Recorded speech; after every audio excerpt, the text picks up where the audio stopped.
Ni hao, welcome to China.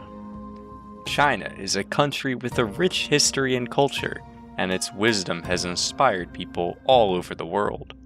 In this video, we're going to share with you some of the most insightful and thought-provoking quotes from Chinese philosophers, scholars, and leaders throughout history.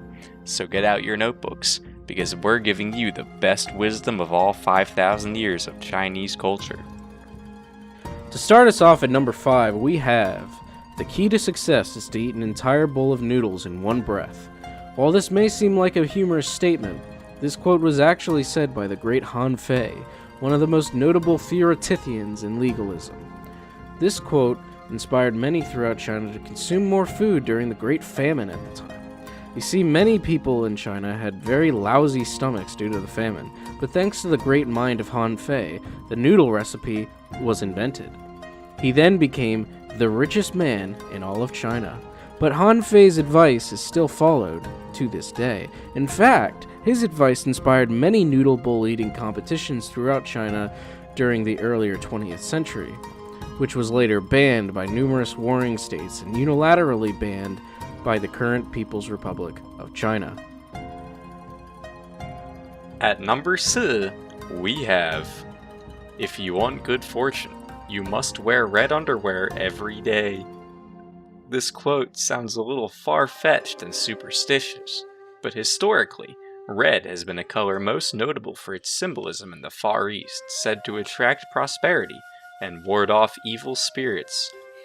That being said, this quote from Shu Fuguan makes a lot of sense, but Shu Fuguan didn't only want us to take this quote at surface level. He also meant it as a metaphor for taking proactive steps towards achieving good fortune. Shu reminds us that good fortune is not a mere chance occurrence, but rather it is attracted through hard work and discipline.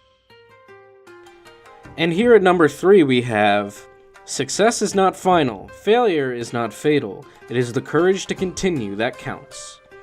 This quote was said by Wansu Shushil, a member of the Chinese Communist Party. Wansu was one of the official state ideologists and philosophers under the great leader Mao Zedong, and it's not hard to see how he went on to influence the great nation. From the Long March of 1934 to 1935, to the establishment of the People's Republic of China in 1949, to the Great Famine of 1959 to 1961, to the Cultural Revolution of 1966 to 1976, even to the Chinese Communist Party response to the SARS-CoV-2 pandemic in 2020, it is not hard to see why the CCP is renowned for its ability to live by this quote.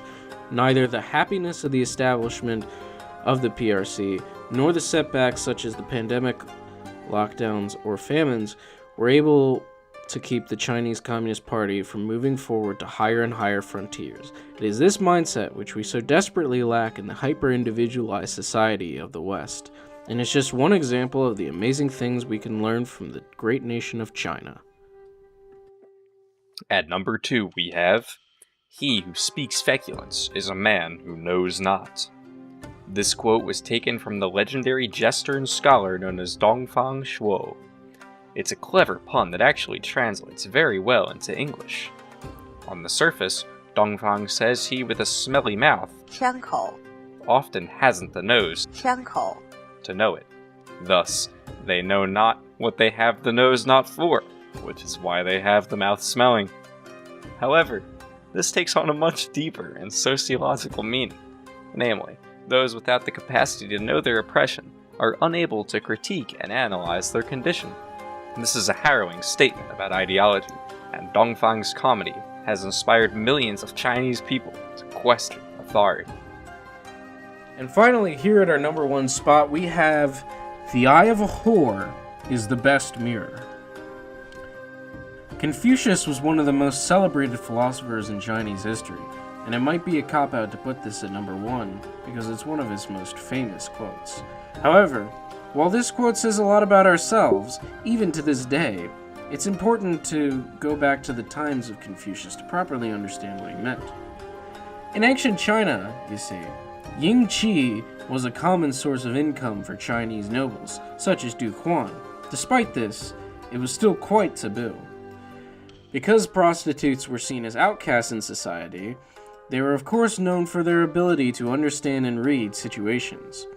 Confucius frequented these ancient brothels and understood more about the escorts as well as outsiders in general. Taken this way, the eye of a whore represents a metaphor for the unfiltered and honest perspective that an outsider can bring.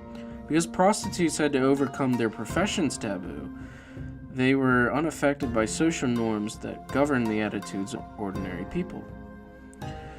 Thus, Confucius inspired his students to go out into the world and search for the unfiltered perspective of the outsider if they really wanted to understand themselves.